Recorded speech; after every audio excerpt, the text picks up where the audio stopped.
Nós vamos falar agora de norma ABNT, edificações, reuso na construção civil, situação e perspectivas. E para falar sobre este assunto, nós chamamos a senhora Lilian Sarruf, coordenadora da Comissão de Norma da ABNT e Conservação de Água em Edificações. Por favor.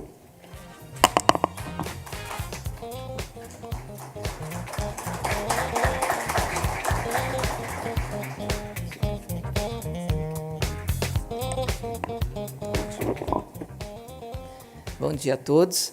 Eu acho que em falar de agradecimentos é muito importante, acho que como coordenadora da norma de conservação de água, do grupo que está desenvolvendo as normas, agradecer especialmente à Secretaria de Recursos Hídricos e também a Stella Goldstein. Por que a gente está aqui? Eu acho que a gente estava no nosso grupo de normas, quando a gente foi interrompido por um telefone. Falaram assim, Lilian, a doutora Stella está no telefone, ela quer conversar com você.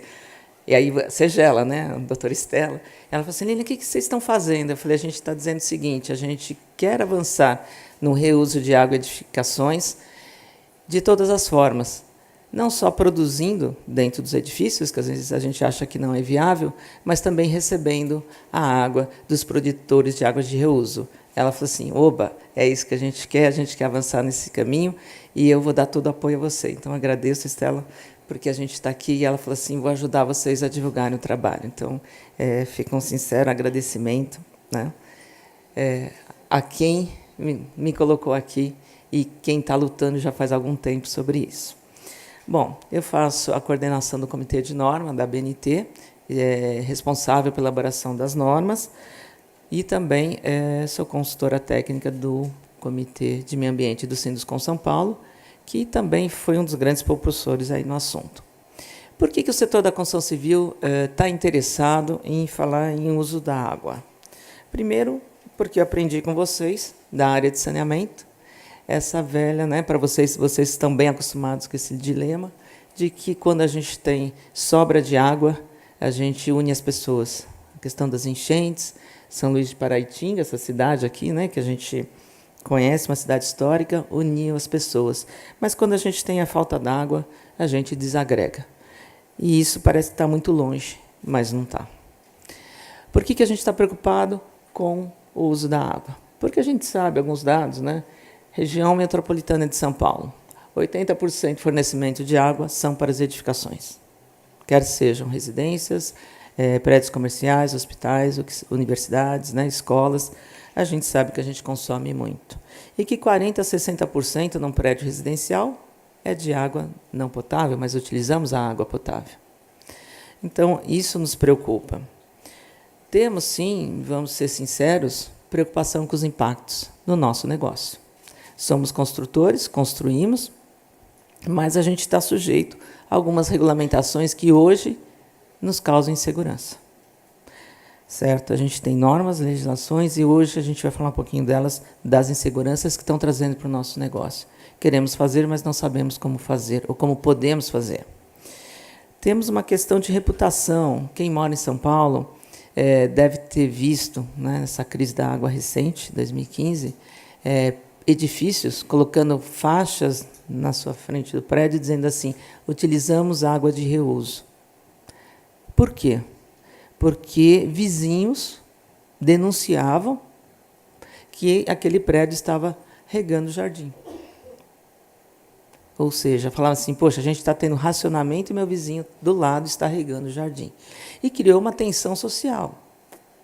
Televisão, mídia, dizendo que as obras, enquanto a gente estava fazendo obras, que a gente pegava água e jogava na via pública. E isso começou a impactar. A gente tem uma questão muito séria também de competitividade, sobre 2 pontos. O cliente, que hoje já nos exige uso racional de água. Ele não quer mais comprar um prédio, um edifício, um apartamento, ele não quer mais estudar numa universidade onde ele não possa, né, ou tomar um banho, ou usar lavar a mão porque está faltando água. É inviável, é absurdo para eles, não passa mais pela mente deles de que eu vou comprar, a minha casa falte água. E é verdade, eu acho que é a responsabilidade nossa. Que projeto que constrói é essa, a gente tem que dar as condições de habitabilidade que nós falamos. Mas também a gente tem essa questão, vamos dizer assim, cidades, por exemplo, restringiram que iniciassem novas obras por 3, 4 meses na época de racionamento. É lógico que as obras consomem água. E, certamente, o prefeito falou assim, prefiro abastecer a minha cidade, né, a população, do que iniciar novas obras. Para quem é da área de construção, sabe que 4 meses de uma obra parada pode significar o fracasso de um negócio. Então, é uma questão de competitividade, a questão da água. Nossos canteiros de obra. O que a gente, né, tem que falar um pouquinho de tendências, o que nós estamos fazendo? Nossos canteiros de obra começaram a reutilizar a água, utilizar a água, né, dos nossos poços, a água da drenagem que sai na escavação, para a limpeza de obra, lavar a roda do caminhão, abaixar a poeira. São itens que a gente tem utilizado. Temos utilizado também para a gente fazer a cura de concreto e outras coisas. E tem empresas, tem consultores que estão trabalhando, inclusive, em tecnologias de como a gente pode utilizar essa água, não vou dizer que é água de reuso, mas sim uma água de fonte alternativa, nos seus processos construtivos. Como eu falei, é competitividade. Mas vamos falar da realidade também. Nós temos obras que são planejadas e executadas por empresas, por construtoras, por profissionais que têm essa visão. Mas a grande maioria de nossas obras ainda são feitas de forma informal, que a gente fala. É a autoconstrução, é o meu vizinho, por exemplo, que está construindo uma residência e ele não tem noção nenhuma de uso racional da água durante o canteiro de obra. Então, nosso trabalho é disseminação. Temos trabalhado também na questão de projetos, especificações e no uso, operação e manutenção. É muito engraçado a gente falar assim, eu entrego um prédio com uso racional da água, com reuso de água, só que eu coloco isso na minha convenção de condomínio quando eu lanço meu edifício, quando eu lanço meu shopping, quando eu lanço meu hotel. Só que numa assembleia de condomínio, a assembleia é soberana, para quem mora em prédio sabe disso, e a assembleia fala assim, não, minha prioridade não é essa. Vamos desligar todo o sistema que a gente faz para a conservação de água e para tratamento de água. Então, é interessante, porque existem leis, nós vamos falar delas, dizendo que nós somos obrigados a fazer, mas não existem leis ou políticas ou incentivos dizendo que quem usa, opera e mantém tenha que fazer. Como que andou esse tema da conservação de água na construção civil? Em 2005, é lógico, tivemos o primeiro apagão da água e nós fomos procurados pela Fiesp para fazer um manual juntamente com eles de conservação de água. Os fabricantes de metais, naquela época, estavam iniciando a fabricação ou a importação dos metais, economizadores, e eles nos deram um grande apoio de falar, vamos fazer. Desde aquele momento, nós queríamos avançar e elaborar as normas técnicas, mas a gente não tinha experiência, a gente não tinha prática, a gente não tinha números. Então, vamos falar assim, vamos fazer guias orientativas. A Fiesp nos trouxe a Ana como parceira, e a Ana realmente divulgou, e ela fala que esse manualzinho, esse guia, foi um grande divulgador da questão da conservação de água nas edificações. Bacana, 2005, 2015, 2015 de novo, né? Outro apagão da água, vocês conhecem muito bem. E a gente falou assim, vamos revitalizar esse manual, vamos fazer de novo, vamos divulgar de novo. E a gente até sentou, né?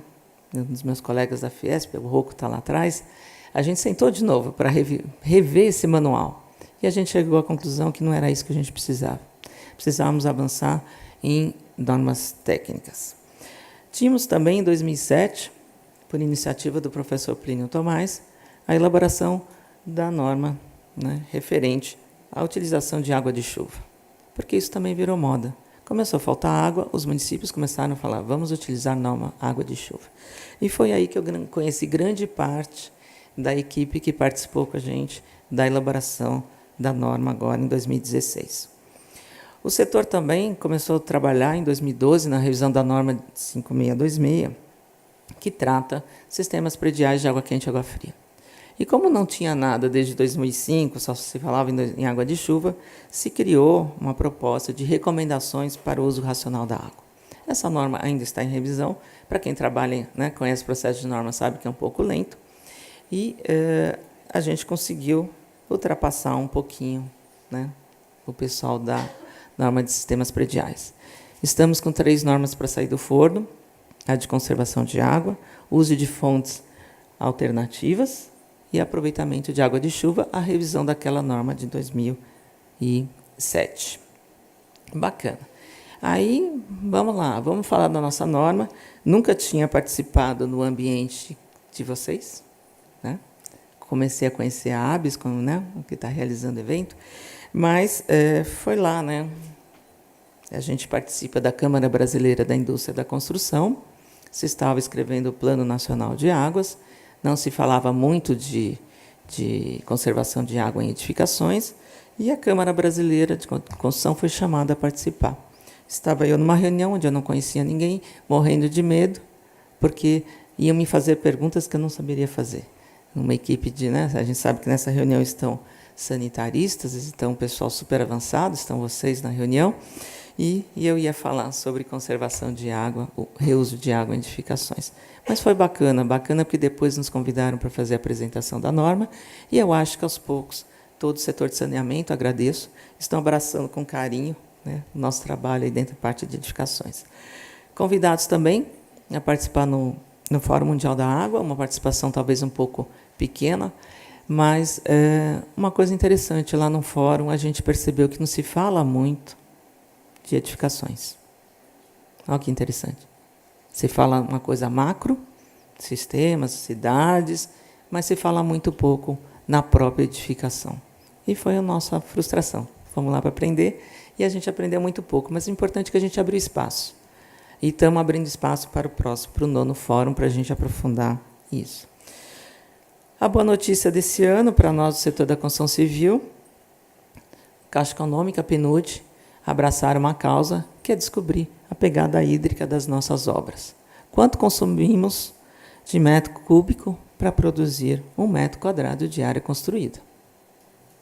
Bacana. Trabalhamos na pegada de carbono, trabalhamos na pegada de resíduos e agora na pegada de água.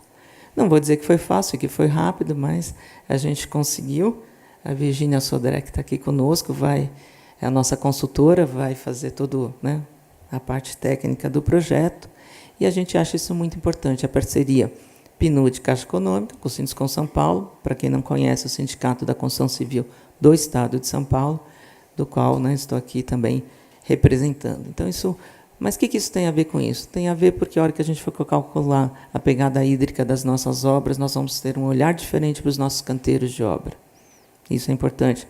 Nós vamos ter um olhar diferente para os produtos que estarão nas nossas obras, para os sistemas que estarão nas nossas obras. Então, a gente entende que isso é um grande avanço para mensurar, porque é bacana. Hoje a gente tem boas práticas, mas a gente não consegue mensurar, a gente consegue fazer o benchmark.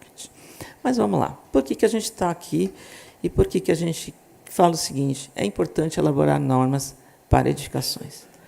Municípios, governos estão fazendo as suas leis. E a gente sabe que, no caso de edificações, fica muito mais restrito ao município, né, porque a gerência é municipal, código de obras e leis que regem as edificações. E, às vezes, a gente pede ajuda para o Estado, pede ajuda do governo federal, e eles têm um certo limite, e isso, às vezes, atrapalha um pouco. Mas o que nos preocupa, e a gente sabe que tem leis federais andando lá, e a gente está acompanhando lá no Congresso, porque a gente entende que as leis têm que promover, né, fornecer diretrizes e incentivar. Para por aí. O nosso problema, e acho que a gente está num ambiente bem técnico para dizer, e vocês também não gostam, é que as leis especifiquem soluções. Você tem que fazer isso numa casa, aquilo num prédio e aquilo num hospital. Isso a gente sabe que não dá certo. Existem leis definindo questões técnicas. Você tem que colocar aparelho economizador na banheira, na torneira do seu banheiro. E se isso não for viável? E se isso não for a solução? Existem legislações que, fazendo isso, restringem os avanços. Porque para a gente mudar uma lei é muito mais difícil. Certo? Uma regulamentação técnica. Então, isso restringe o avanço. A partir do momento que eu tenho uma lei que fala assim, você é obrigada a utilizar torneiras economizadoras em todos os banheiros da sua casa, poxa, isso sistemas estão vindo aí, outras questões de conservação de água são mais importantes. E as leis estão gerando insegurança. Por exemplo, cidade de São Paulo. Estamos aqui, a Câmara Municipal aprovou uma lei falando sobre reuso, né, para não potável nas edificações. E ela começa dizendo o seguinte: reuso de água de chuva, reuso de água de rebaixamento de lençol. Para quem é técnico, eu sei que vocês estão se mexendo na cadeira, né? Isso aqui é um palavrão. Eu aprendi, eu também falava isso quando eu comecei a falar, entender um pouquinho de água. Isso é um palavrão. Falar que é um reuso de água de chuva é você captar a água de chuva e você utilizar sem tratamento nenhum, né? E aí vocês vão falar assim, mas e daí? Vamos em frente. E daí que isso, para a gente que constrói, causa uma insegurança jurídica muito grande. Por quê? Qualquer cliente nosso pode entrar com uma ação tentando explicar. Se você está dizendo que tem reuso de água de chuva, você tem que ter uma estação de tratamento no seu prédio. E eu vou dizer assim, você tem razão, tecnicamente. Então, isso está nos trazendo muita preocupação. Belo Horizonte também fala em reuso em edificações, mas ela não cita necessidade de tratamento, ela não cita necessidades e obrigações de cuidados, simplesmente fala que tem que usar. E todas as obras novas têm que ter isso. Bacana. Só que essas leis não estão sendo, algumas delas, tendo suporte, o apoio dos especialistas. E para quem ajuda também nessa questão de políticas públicas, mesmo ajudando, né, você, aqui a equipe técnica ajudando, existem incorreções. Qual o nosso medo? Bacana. A lei fala assim, você é obrigado a fazer isso. Construtor, você é obrigado a entregar isso.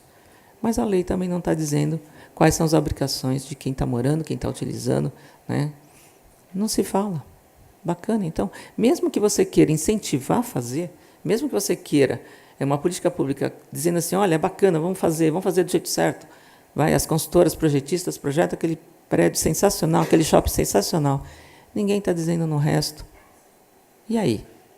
Existem empreendimentos, gente, que estão sendo top 10. Empreendimentos corporativos, certificados, né? Ganham um monte de estrelinha, de plaquinha, tudo mais. São top 10. E daí? Eles estão com as suas estações de tratamento paradas. E olha que é mais interessante, que eu brinco muito com o pessoal da certificação. Mas eu tenho que fazer um comissionamento, eu tenho que testar. Antes de entregar o prédio, eu tenho que testar. Realmente você tem que testar. Como é que você testa? Eu ponho água. Que água você põe nessa estação de tratamento para testar? A água. Tem entrada de água do prédio, eu coloco a água. Bacana, você está colocando não sei quantos litros de água potável, para testar a sua estação de tratamento de esgoto. E aí que vem aquele bate-bola. Eu vejo assim um aquapolo, eu vejo experiências internacionais. Nós queremos receber também água de reuso em nossos prédios. O que é mais viável numa cidade como São Paulo? A gente começar a fazer um monte de estação de tratamento em cada prédio, como a lei exige, ou a gente ter vários piscinões. É engraçado, o Código de Obras ele foi alterado e hoje nós temos o que era uma piscininha, virou um piscinão, bacana, e condomínio reclamando para as construtoras, dizendo assim, eu tenho rato, eu tenho barata, eu tenho folha, porque o piscinão eu não tenho volume de chuva suficiente. Será que eu preciso fazer um piscinão para cada prédio? Eu posso fazer um piscinão para aquele quarteirão e aí sim, né, num bloco, eu consigo viabilizar uma solução. Então, nosso grande questionamento, a provocação, é nesse sentido, vamos pensar fora do quadrado. Né? Eu digo para o pessoal, vocês estão fazendo um prédio para conservação de água, deixa uma tubulação para uma entrada de água não potável. Simples, põe um medidor. Você tem água potável, ok. Eu tenho água não potável, vou deixar uma entrada. Não proíbam os avanços. Não proíbam. E a gente pode falar de cidades que hoje têm abastecimento. A gente tem cidades que não têm abastecimento. Nós estamos criando cidades, nós estamos criando bairros. A gente pode pensar diferente. Bacana, tem um grande polo industrial fazendo seu tratamento de água, ok. Está do lado do meu condomínio de casas, Por que ele não pode me fornecer água de reuso? Por exemplo. Né? São questionamentos. Eles dizem que toda a qualidade é ótima, né? A gente está vendo aqui, eles provam por A mais B que a qualidade é ótima. E olha que interessante, fora a questão regulatória, do avanço da conscientização, nós estamos construindo edifícios sustentáveis. Certo? A onda verde que a gente fala, nós estamos fazendo conservação de água nas edificações, nós estamos fazendo, né, sistemas de tratamento, nós estamos utilizando fontes alternativas. Então, o fato de estarmos fazendo isso e não termos embasamento técnico, a gente morre de medo. Tem gente que não pensa nisso, e às vezes a gente vai numa palestra dessa e fala assim, olha, gente, vocês estão pensando nisso, nisso e nisso? Não. Então, pense. Pensem porque a responsabilidade de quem entrega e quem opera o empreendimento é muito grande. Estamos fazendo edifícios verdes, e a tendência, se vocês forem num evento de arquitetura sustentável, né? Europa já tem isso, o edifício sustentável vai ser aquele que vai produzir, inclusive, o seu alimento. Olha que louco. Então, se a gente está num edifício que, além de vai ter toda aquela questão do bem-estar, sustentabilidade, desempenho, ele está dizendo o seguinte, por que eu vou comprar legumes, verduras, trazer, né, de uma chácara a 30 quilômetros de distância, se for perto, se na minha cobertura eu posso produzir esses alimentos e fornecer para quem está aqui dentro. Imagina um prédio corporativo, um shopping, e aquela laje enorme, né? Eu tenho vários restaurantes, fast food lá dentro, que consomem verduras. Por que eu não posso produzir isso lá em cima? O Walmart já tem algumas experiências sobre isso. E a hora que a gente fala que a gente está produzindo alimentos no prédio, qual água eu vou utilizar para abastecer? Vai ser água potável? Qual o consumo de água desse edifício? Ou, como mostraram ontem, por que não pode ser uma água de reuso tratada que traz até mais nutrientes? Mas espera aí, tem metal pesado, tem não sei o quê, mas acho que a gente tem capacidade de avançar nesses conceitos. Pois bem, formamos a comissão de estudo. Para quem não conhece, o processo sempre começa assim, formamos uma comissão de estudo e ela foi designada nesse momento para elaborar 2 normas, conservação de água e uso de fontes alternativas. As normas, mais a comissão é perpétua, a gente brinca, e outras normas que sejam necessárias a gente pode trazer para essa discussão. Temos o Comitê Brasileiro da Construção Civil, então tudo que se trata de edificações, e fica aí uma dica para vocês, deve ser tratado no âmbito do Comitê no CB2, tá? Da BNT, que trata de edificações. Bacana, se vocês têm uma interface entre o macro com o micro, vamos falar de edificações, nos procurem, comitê, vamos fazer norma, vamos ver o que precisa.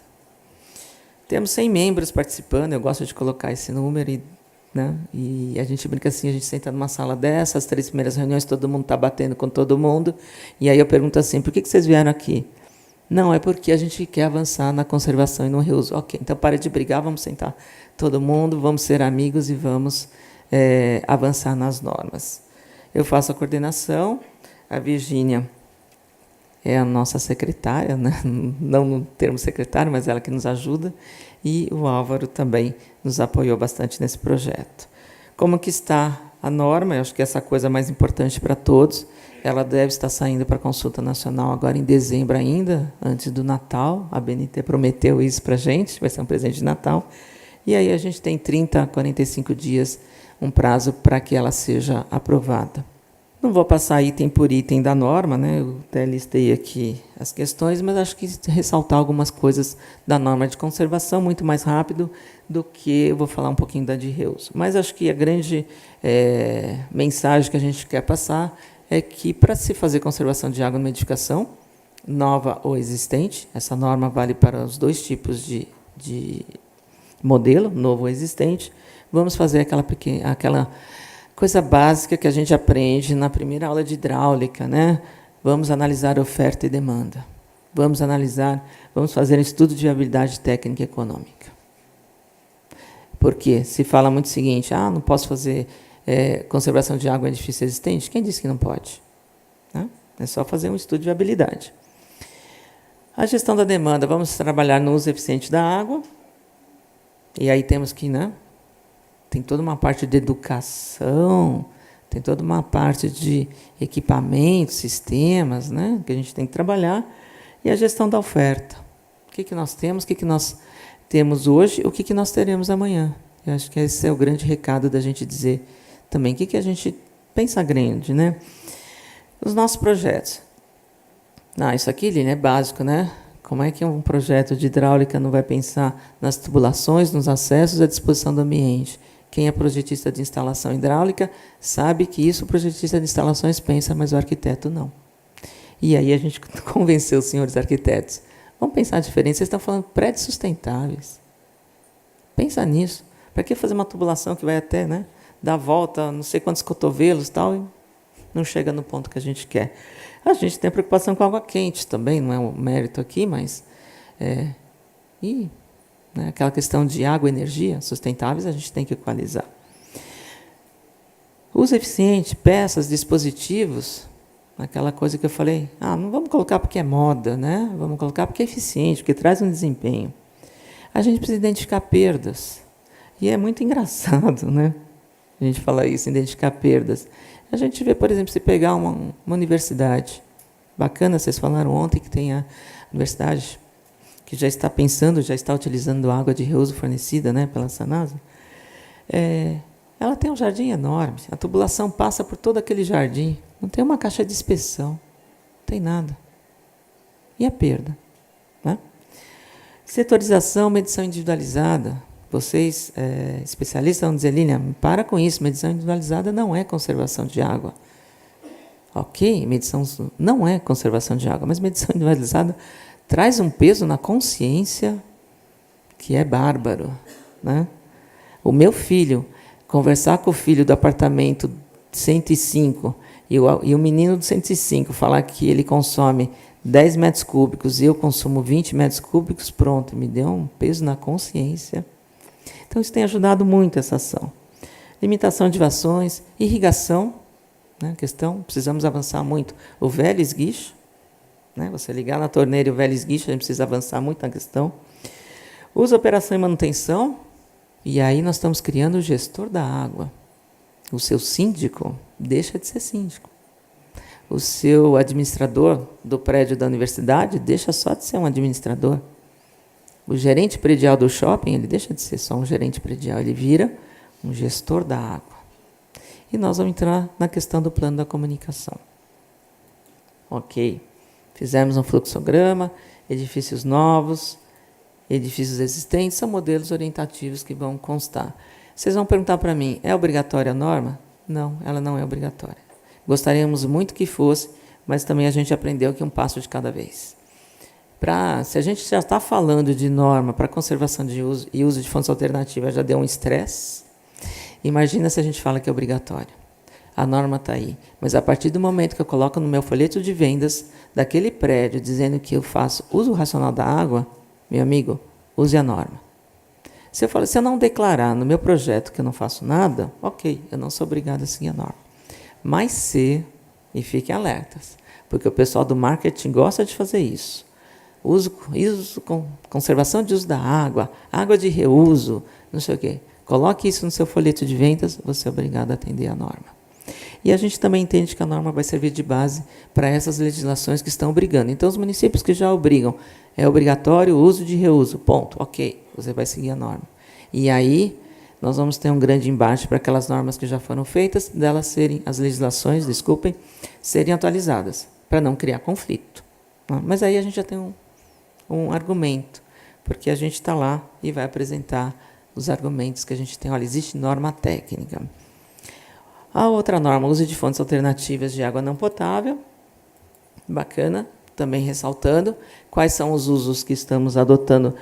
Lembrem, gente, é sempre dentro do edifício, é do portão para dentro, só para não criar confusão. Então, às vezes parece um pouco difícil, diferente do que está estabelecido em leis, nas normativas, do que aquilo que a gente está trabalhando dentro de casa. Ok, quais são o que a gente entendeu, né, como fontes alternativas? Água de chuva, água pluvial, Não me perguntem a diferença, por favor. Né? A gente que é da construção civil, que é 15, né, sistemas prediais, acha que é a mesma coisa, mas não é. Água de rebaixamento de lençol, água de condensado, águas cinzas. E aí a vantagem da norma é que a gente pode definir, para esta norma, o que a gente entende de águas cinzas e águas escuras, negras.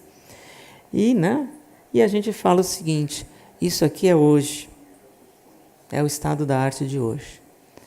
Torço para que a tecnologia nos ajude a gente mudar tudo isso e a gente fala assim, a gente pode utilizar tudo e a gente viabilize isso.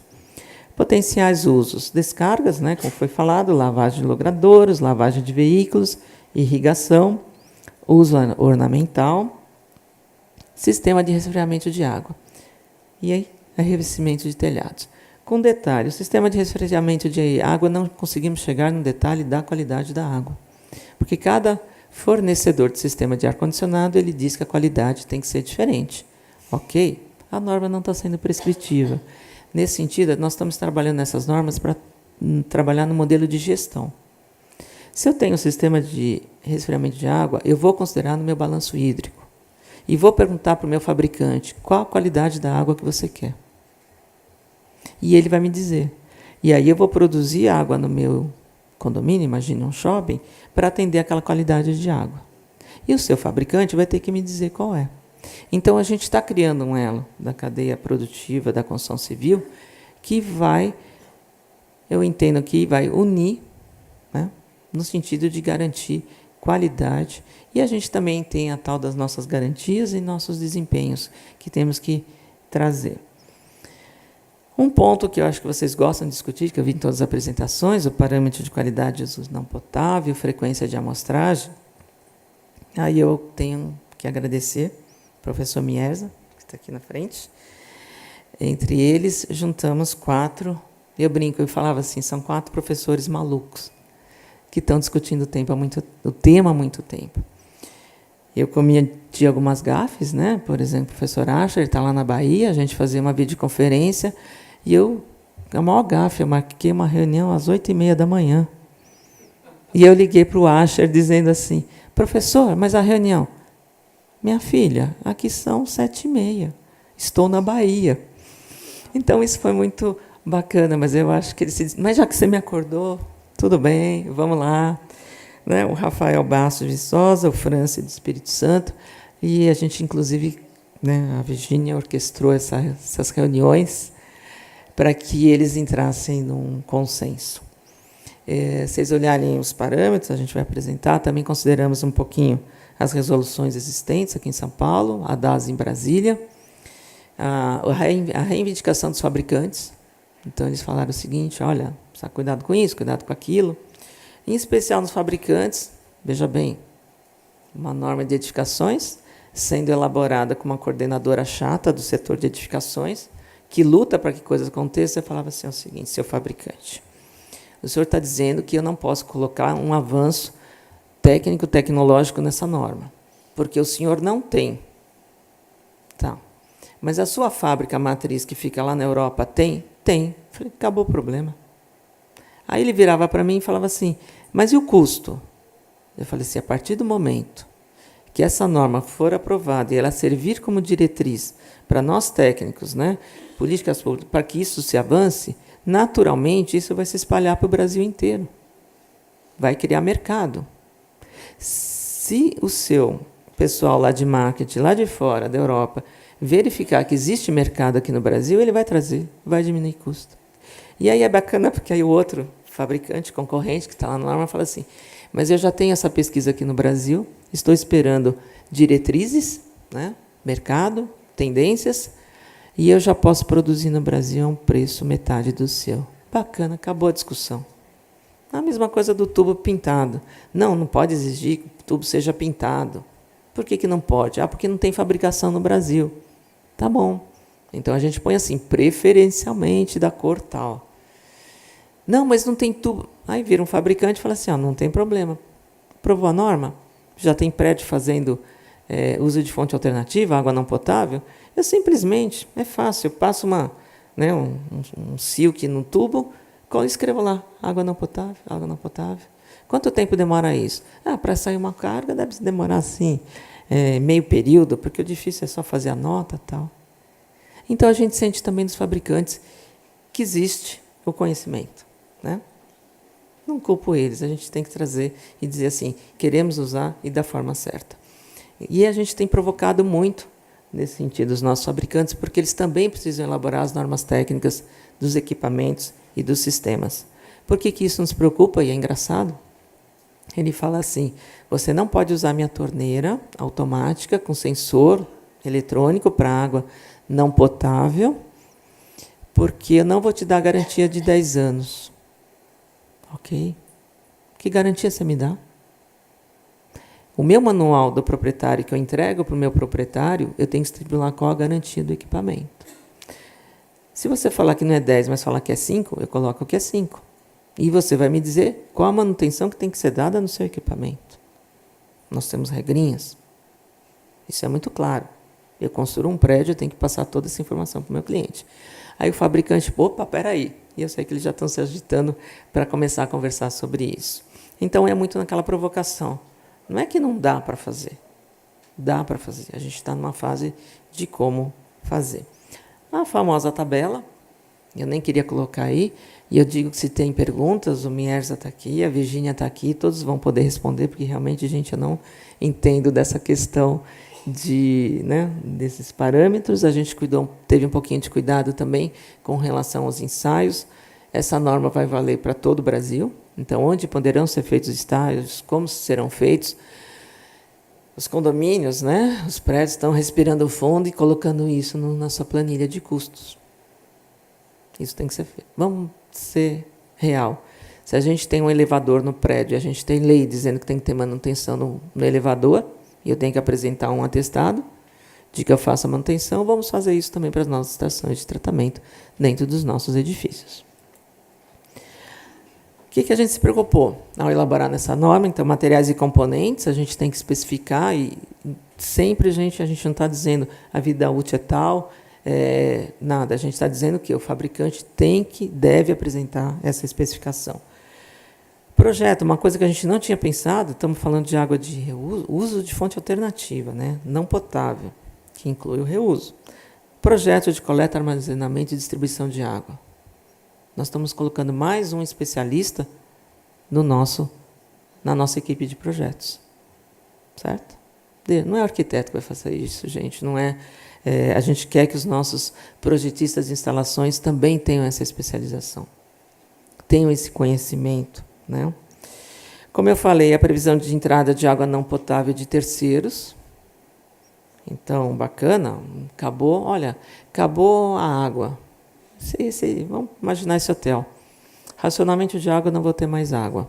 Ok, eu tenho que ter uma entrada por caminhão de água potável, para abastecer meu reservatório de água potável, mas eu também tenho que ter uma entrada para um caminhão de água não potável que vai utilizar essa água não potável para diversos usos dentro desse hotel.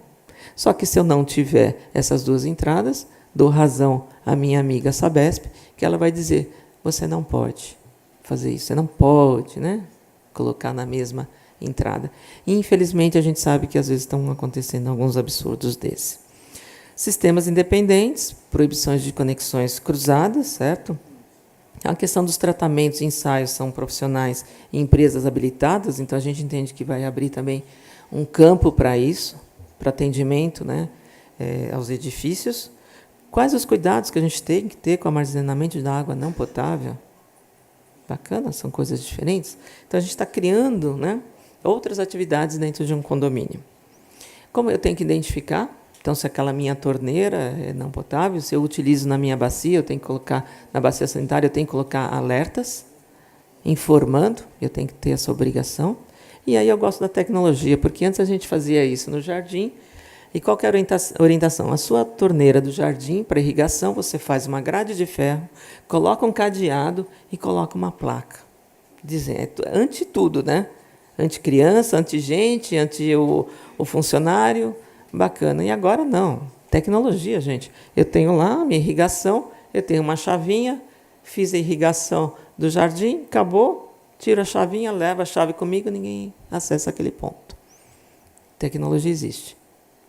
Então, a gente tem que pensar nisso. Identificação das tubulações, e a gente brinca com isso daqui, que a gente tem um grande trabalho de fazer assim, tomar cuidado com o Zé encanador. Certo? Porque ele, não sabendo da história, ele vai saber que ele está passando nessa parede 2 tubulações. Ele nunca ouviu falar de uso não potável, essas coisas. Ele vai falar assim, dona, tem 2 tubulações aqui, uma tem água, a outra não tem água. Sabe o que a gente faz? A gente junta as duas, né? Mata esse ponto e ok. Vamos falar da nossa realidade, né? Entregamos casas, entregamos edifícios, entregamos shoppings, hospitais e hotéis. A gente é técnico, a gente sabe de tudo isso, toma os seus cuidados, mas uso, operação e manutenção, quem vai fazer isso? Então, a gente tem que ter uma melhora de qualificação dos nossos profissionais e dos nossos síndicos. Bacana, né? O monitoramento, as reformas, plano de comunicação. E criamos aqui, o edifício passa a ser o produtor de água, com todas as suas responsabilidades. Olha que legal. Inventamos uma norma de uso de fontes alternativas, que é o que quem está aqui nessa sala quer, todos nós queremos, só que a gente tinha muito medo, e quem já está fazendo seus prédios sustentáveis, né, tem muito medo disso, da responsabilidade de entregar um empreendimento e der uma contaminação. Por quê? Porque eu tenho a minha obrigação do usuário. Fiquem felizes, o setor da construção civil tem trabalhado muito nessa atividade, né? Então, a gente começou passo a passo. Manual do proprietário, como elaborar o manual do proprietário. Somos nós responsáveis e temos que passar toda a informação. Como eu tenho que fazer o programa de manutenção de um edifício? Então, eu, construtora, sou obrigada a passar essas informações e vou passar todas essas. E muito mais. E alertar, e no começo vamos colocar em páginas vermelhas, né? Esse prédio tem reuso, tem tratamento, o que tem que ser feito? E depois nós temos uma norma, essa norma do programa de manutenção diz assim, o síndico é responsável por isso. O gestor da água é responsável por isso. Então, a gente vai ter como cobrar. Esperamos, né, que nas políticas públicas, legislações, isso seja abraçado. Porque é muito estranho a gente ver as leis que falam só até um certo ponto, a quem faz o prédio. E essa coisa não se estende. Quer seja em pequenos ou outros produtos. A norma de água de chuva, já me levantaram a plaquinha, mas lembrando, né, o Plínio Tomás coordena, o Álvaro Diogo é o secretário, e já tem uma previsão de que no dia 25, mais ou menos, de novembro, tem uma expectativa que seja lançada para consulta pública. Eles falam que a gente que foi culpado, né, de ter essa revisão, mas o setor já queria avançar um pouquinho nessa norma, que a gente sabe disso. Aquela coisa, práticas, 10 anos de prática, vamos rever a norma, isso vale para qualquer norma técnica, isso que é bacana. Se vocês, em 2 anos, falarem assim, vamos rever a norma de edificações? Vamos, estamos melhor? Vamos. Né?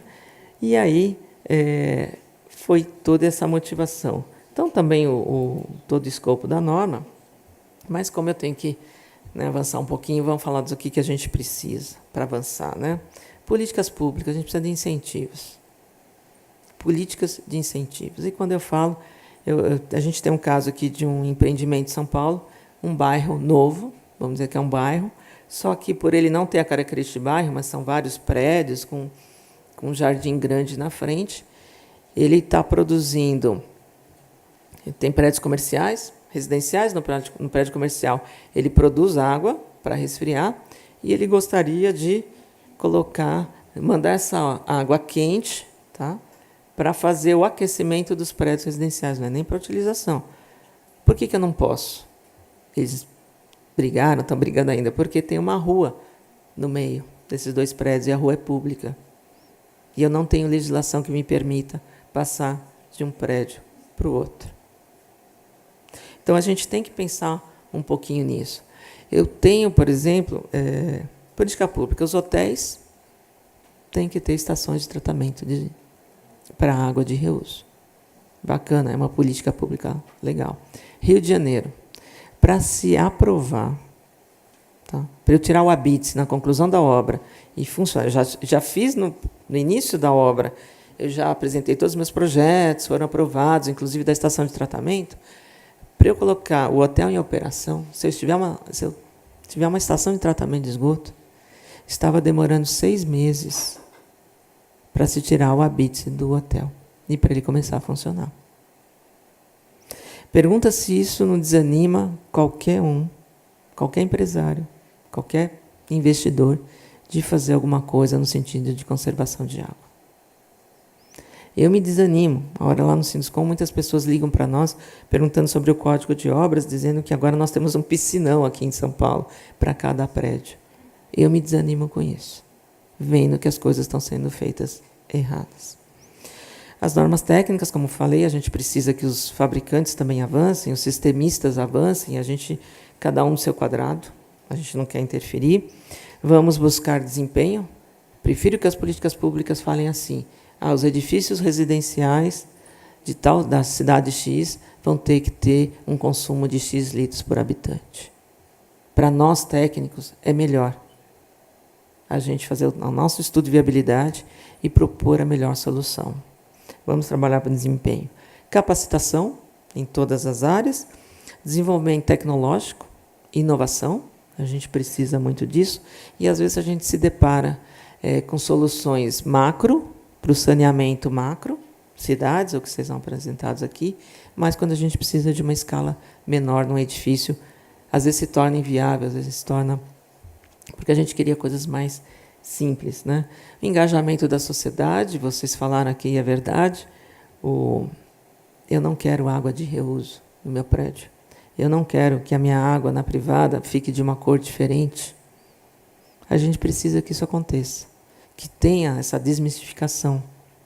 Para que isso aconteça, a gente precisa que o usuário faça a conservação de água, que ele queira, que ele busque a captação da água de chuva e use da forma correta, que ele busque fazer, utilizar a máquina de lavar a louça na cozinha da forma correta, a máquina de lavar roupa. Eu brinco muito, eu tenho metade do meu lado é japonês. E todas as vezes falam: Lilian, mas sabe aquela bacia, que mostra no Japão que você lava a mão, já cai na caixa acoplada e ela já serve para descarga? Eu acho ótimo. E eu falo assim, a minha metade da família japonesa poderia usar essa bacia, porque as pessoas são disciplinadas, só vão lavar a mão na pia. Agora, a outra metade não vai fazer isso. Então, a gente tem muito da questão da cultura, soluções maravilhosas, Artista na televisão dizendo que, olha, você toma o banho, enquanto você toma banho, você faz xixi, para você economizar a descarga. Ok, faça isso na sua casa. A hora que eu tenho toda uma tubulação, 500 pessoas morando no mesmo prédio, para não dizer que tem prédios maiores, como é que fica o meu tratamento de água? Como é que fica o meu risco de contaminação? Então, a gente precisa divulgar, entender, e a gente tem trabalhado também nessa questão da divulgação do tema, e agradeço aí, mais uma vez, o convite. Os nossos contatos, eu, como coordenadora da norma, posso ajudar vocês, estamos aceitando sugestões, a norma vai entrar em consulta pública, vocês vão ter a oportunidade também de nos ajudar. E a Rose de Lima é a nossa secretária do Comitê Brasileiro de Edificações e pode também dar outras informações no âmbito das normativas da BNT. Muito obrigada.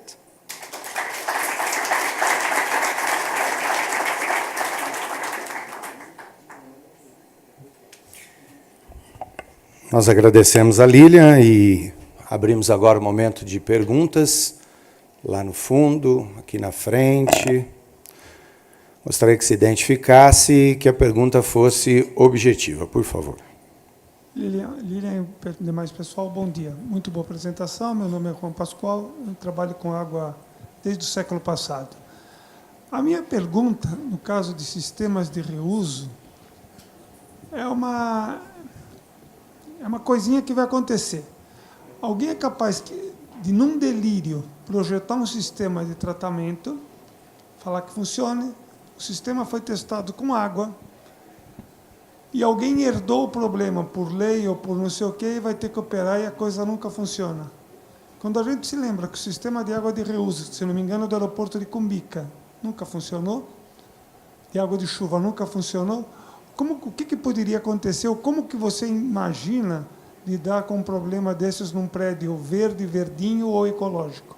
Obrigado. Bom, eu vou dizer para você que não é delírio, tá? Isso acontece, é fato.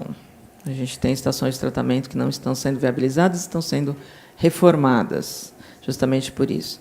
A preocupação que a gente colocou na norma em cima dessa questão da viabilidade técnica e econômica, porque antes, quando você lança um empreendimento e você não tinha essa, vamos dizer, essa análise, bacana, gente. Tinha um pessoal do verde que vinha com aquela lista, checklist, faz isso, faz isso, faz isso, faz isso, vai custar tanto. O empreendedor falava assim, ok, vai custar tanto. Mas a gente, trazendo essa questão do estudo de viabilidade e dizendo o quê? Que a gente tem que ter especialistas e que eu quero um aval de um especialista de sistemas de tratamento no meu projeto, eu quero uma RT. Eu quero uma empresa especializada. Eu não posso, a Aline aprendeu lá no primeiro ano de faculdade, que é legal, não. Ou chegou um fornecedor e falou assim, um catálogo legal, fui numa feira, me deu um catálogo. Não, a gente está exigindo ter um critério, a norma está trazendo um critério do que vamos dizer assim, o fornecedor do sistema de tratamento tem que nos apresentar, porque eu também não entendo. Então, mas aí a gente selecionou. Olha, precisa ter a RT do projetista, precisa ter o projeto, precisa ter isso, precisa ter o plano de manutenção, precisa ter o plano de ensaio, etc, etc. Bacana. Eu tendo isso, eu tenho uma segurança do que de te acionar se você não fizer certo. Eu acho que a gente toma um pouquinho de cuidado para cada um no seu quadrado, cada especialista na sua área, atuar num edifício desse. Lá no fundo. Oi, bom dia a todos. José Paulo Neto, presidente da Associação Brasileira de Águas Subterrâneas. Lila, não é nenhuma pergunta, ele está tentando falar, já acho que há 2 semanas, só algumas considerações da ABAS, porque o assunto de água é super importante. Eu, como ABAS e a ABAS inteira, sempre defendeu o reuso de água. Eu acho que reutilizar água, usar uma solução alternativa que você estava conversando, utilizar no vaso, utilizar onde nós pudermos, a gente perde muita água potável para fins menos nobres. Então, a gente sempre defende esse uso, porque cada vez que eu faço o reuso de água, eu poupo água potável e poupo também água subterrânea. E uma coisa que me chama a atenção sempre das normas é, nós devemos seguir a lei. A Lei Nacional de Saneamento já prevê que a ligação hidráulica predial não pode ser alimentada por outras fontes. O decreto depois 7217, que regulamenta essa lei, ele diz também que se entende como instalação hidráulica predial a ligação entre o hidrômetro e o reservatório. Isso está na lei e está no decreto. A gente não pode mexer nisso. A gente está com outras questões nesse momento que, às vezes, se altera essa questão. A gente tem dito, não, temos que seguir a Lei Nacional de Saneamento. Já existe uma lei e um decreto, então, ponto. Não podemos alimentar com outras fontes. Mas não podemos entrar de forma nenhuma, muitas vezes se entra nessa questão de alimentar com outras fontes, e isso fica de uma maneira dúbia, aí se fala, não, se eu tenho poço, eu não posso alimentar com água da concessionária, o que não é correto e não está previsto na lei. Ou do poço, ou de uma fonte alternativa de caminhão-pipa, vamos dizer. Então, é só essas considerações da questão da ABAS, porque a gente vê isso constantemente. Se cria, às vezes, uma pequena confusão com isso, e isso depois tem um desenrolar, que eu venho brigando com isso há 7 anos, esse desenrolar com essas questões. O que a gente pede depois é realmente isso. Vamos seguir a lei que nós temos e vamos para frente. Então, desculpe, não é nem uma pergunta, é só uma consideração nossa. Obrigado. Mas eu fiquei em dúvida. Você acha que a gente não tem que ter a utilização de fontes alternativas ou a gente pode estar recebendo essa deve estar recebendo essa água, a gente deve utilizar fontes alternativas que preservam a água superficial. Ontem eu vi um número de aumento de demanda para 2030 de 54 metros cúbicos por segundo. Eu entendo que o nosso crescimento e com o crescimento da população nós não vamos ter água. 48% da população do Brasil é abastecida por água subterrânea, 53% dos municípios, se você abrir uma torneira, você vai receber água subterrânea ou uma mistura delas, então a gente não tem como viver sem soluções alternativas. Então, essa questão pega só na questão da ligação. Muitas vezes entra uma questão, não pode ser alimentada por outras fontes, pronto. Isso já aconteceu em 2005 e aí vem a confusão. E por isso foi a Lei Nacional de Saneamento de 2010, o decreto 7217 regulamentou isso, que a instalação hidráulica predial é do hidrômetro ao reservatório. Essa não pode ser abastecida por poço, por caminhão-pipa, por nada que você falou. Tem que ter uma ligação em paralelo. Ponto. Mas o fato de eu misturar água subterrânea ou água do caminhão-pipa no meu reservatório, que se entende como instalação hidráulica predial, isso no direito, estou ficando bom nisso, estou treinando, no direito esse predial tem o sentido jurídico, deve ter, eu sou geólogo, tem o sentido jurídico de prédio como propriedade privada, urbana ou rural, Então, a instalação hidráulica predial é de propriedade daquele condomínio e responsabilidade. Eu defendo todas essas questões dos parâmetros aqui. Eu vi o Mieres ali na frente, eu defendo a questão dos parâmetros, a gente conversou sobre isso. É muito, a gente precisa só deixar claro essa questão da separação de entradas. A partir que entrou, é minha responsabilidade. E eu já tive casos que realmente misturou, depois a gente conversa, senão a gente vai se estender aqui o dia todo. Obrigado. Não, é por isso que a gente está colocando, olha, hidrômetro da concessionária água potável é um. Todo o sistema predial de água potável é um. E nós vamos ter o nosso sistema de uso de fonte alternativa, que é outro. Os dois não podem se misturar em hipótese alguma.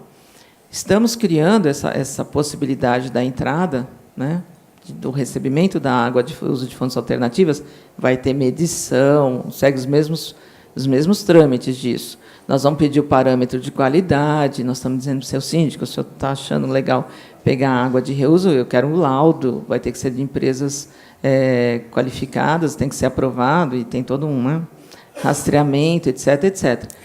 Porque a gente tem que avançar. Né? A gente sabe que tem leis que proíbem, ok? Leis que proíbem, mas a gente está batendo na porta e está dizendo. Só que as leis estão sendo repensadas. Desde ontem está sendo repensado aqui nesse ambiente. A gente tem que avançar nessa questão, certo? E não adianta, a gente sabe que tem regiões que não tem água. E aí? Estou dizendo aqui Itu fica o quê? A 100 quilômetros de São Paulo? Eu vou parar minha obra porque eu não tenho, porque eu estou usando água potável? Ok, prefeito, você tem razão, mas eu posso ter um uso de fonte alternativa e continuar com o meu processo produtivo. E aí eu vou aprender, eu, construtor, vou aprender como utilizar a água, né? Eu não tenho que ficar lavando a água do caminhão com água potável. Então, acho que, nesse sentido, a gente tem que avançar. Quando eu falo que a gente tem barreiras, a gente tem legislações que estão erradas, do nosso ponto de vista técnico, tá? Mas eu também estou no juridiquês. Eu ainda falo assim, a hora que eu encontrar uma lei que está dizendo assim, não pode, eu vou dizer assim, tá bom, prova para mim porque não pode, eu vou te dizer que você está cerceando, né, o desenvolvimento tecnológico. Mas acho que é bacana, a gente está esperando as contribuições de vocês, rápido, tá, até o final desse mês, por favor. Lília, uma última pergunta aqui. Vou tentar ser bem breve. Sou Ana Silvia, professora da UERJ, Departamento de Engenharia Sanitária e do Meio Ambiente. Primeiro, eu queria parabenizar o grupo da Norma, porque eu já secretariei a 12209, que é de Projeto Hidráulico Sanitário de ET, junto com o professor Jordão, da UFRJ, e o professor Pedro Além, da USP. É um trabalho árduo, muito difícil, e a gente recebe muitas críticas, contribuições e muitas críticas, mas, então, agora eu estou do outro lado e queria fazer uma crítica, se me permite. Eu vejo vocês falarem em termos de responsabilizar o síndico ou o gestor de água e a empresa especializada responsável pela operação, manutenção e apresentação de parâmetros, desempenho, etc. Então, a gente tem um problema muito sério no Brasil, que é a falta de responsabilidade. A ciclovia cai e não tem ninguém responsabilizado por isso. A barragem arrebenta, mata um monte de gente, estraga um monte de cidade, e a gente não tem ninguém responsabilizado por isso. Então, nesses núcleos ainda menores, eu vejo uma grande dificuldade de responsabilizar essas pessoas, o síndico, que nem sequer sabe que essa é uma atribuição dele, né? E uma outra preocupação é alcançar esses parâmetros que são restritivos, necessários, porém restritivos, numa operação de uma estação de tratamento de esgoto dentro de um condomínio. Eu moro na Barra da Tijuca, eu tenho estação de tratamento dentro do meu condomínio e vejo lá a dificuldade que é, né? E a gente está com uma dificuldade muito grande de operação de sistemas de grande porte. Então, no Brasil, a gente está com dificuldade de operar lagoa, que é o sistema mais simples que tem, né? E a gente não consegue alcançar parâmetros de lançamento com lagoas. E aí eu vejo uma grande dificuldade em alcançar parâmetros ainda bem mais restritivos em condomínios, com tecnologias muito mais avançadas, com automação, tudo controlado por automação e tal, ainda com muito mais dificuldade. A empresa responsável, ela opera essa e mais 20 e tantas outras estações. Ela vai no condomínio uma vez por semana. E a gente sabe muito bem que operar uma estação uma vez por semana não é operação. Então, eu vejo uma grande dificuldade nisso e queria saber como que vocês estão pensando de ordem prática, porque o texto ele é perfeito, e eu acho que ele se encaixa muito bem nas nossas necessidades, mas eu vejo de ordem prática muita dificuldade de aplicação. Eu vou ser sincera com você. Num primeiro momento, a Comissão de Norma não queria fazer reuso de água. Justamente por isso. A questão da responsabilidade. Vamos falar de uso de fonte alternativa, água de chuva, né, lençol e tal, e não entrar na questão do tratamento. Por conta disso. A questão da responsabilidade, a questão dos sistemas e a questão de operação. Aí nós chegamos à seguinte conclusão. Não vamos tirar isso do jogo, porque é importante. Fingir que não existe, não dá. Mas, quando a gente fizer a viabilidade técnica e econômica, eu vou fazer agora de um jeito mais sério. Deixou de ser o catálogo do meu fabricante para ser um especialista. E esse especialista vai dizer para mim, Lília, num prédio comercial, imagina um prédio comercial, 10 andares, 6 salinhas, tá? Psicólogo, advogado, não sei o que e tal. A lei está dizendo que eu tenho que fazer estação de tratamento. Esquece, não é viável. Por que vai acontecer isso? E aí, o que vai acontecer? Eu vou colocar, a lei me manda, lá em Curitiba manda, eu tenho que colocar essa estação de tratamento, bacana, vai ter inauguração, champanhe, o síndico vai desligar. A melhor recomendação, síndico, desliga, porque você não vai ter essa capacidade e custo. Então, a gente meio que direcionou a norma, a gente sabe disso, hoje, para o momento atual, para os grandes empreendimentos. Estamos falando condomínio clube, 5 mil pessoas morando naquele condomínio, que tem toda uma estrutura do gestor predial. Estamos direcionando essa norma para hotéis, para shoppings, para mega empreendimentos, vamos dizer, nesse primeiro momento. A gente sabe que o pequeno não vai acontecer. Estamos direcionando essa norma para um condomínio horizontal que tenha 1000 casas. Porque esse tipo de empreendimento consegue ter uma pessoa responsável, consegue ter um sistema de tratamento, consegue viabilizar custo e ter esse monitoramento. E aí, o que a gente precisa? Você é da área da saúde, certo? Sanitária, vamos falar. O pessoal da saúde, a gente ainda espera, e aí, por regulamentação, eu tenho até medo, a gente tem até medo de falar do pessoal da saúde, que eles são radicais, mas eu espero que venha alguma legislação, alguma normativa, que cobre isso. Alguém precisa cobrar, efetivamente, do nosso síndico, do gestor de água, do gestor predial, que ele tenha esse controle, que ele tenha esse monitoramento. Hoje a gente está dizendo, tem que ter. A norma técnica está dizendo, tem que ter, tem que fazer, tem que apresentar laudo, tem que ter seu arquivo de documentação. Está sujeito. A hora que der um problema, ok. Mas quantos outros que não estão dando problema estão... Quer dizer, o problema não vem à tona e tem problema do mesmo jeito. Então, nesse primeiro momento, a gente sabe, estamos sendo restritivo, a gente até baixou um pouco a bola, a gente ia ser mais restritivo, mas direcionando para os empreendimentos que a gente sabe que pode ter acompanhamento e gestão. Temos muito medo do pequeno empreendimento, daquele prédio residencial. Você faz a conta. Apartamento 1 por andar, 10 apartamentos. Obrigar a fazer reuso de água cinza para as bacias sanitárias. Uma creche para 50 alunos, 100 alunos. Então, a gente tem um pouquinho de medo dessa legislação, e acho que, como entidade, como o Sinduscom São Paulo, né, como o CEBIC, aí, no caso, as entidades da construção civil, e a gente agradece o pessoal do saneamento estiver junto, a gente levar isso para quem está elaborando lei. Vamos avançar, mas do jeito certo. A tua preocupação é nossa, porque a gente sabe, né, de todas as responsabilidades, e a gente tentou travar de alguma forma, mas a gente, às vezes é até chato falar isso, mas a gente direcionou para os grandes empreendimentos que viabilizam tudo isso. Viabiliza ter uma pessoa capacitada dentro do empreendimento, que vai estar lá monitorando a estação todo dia, vai estar lá com a prancheta, anotando os resultados, vai estar fazendo os ensaios, vai estar mandando para um laboratório qualificado. Nós agradecemos a Lília, agradecemos a todos que participaram deste debate. Nós vamos fazer agora um intervalo para o café e conto com a presença de todos aqui novamente às 11h15.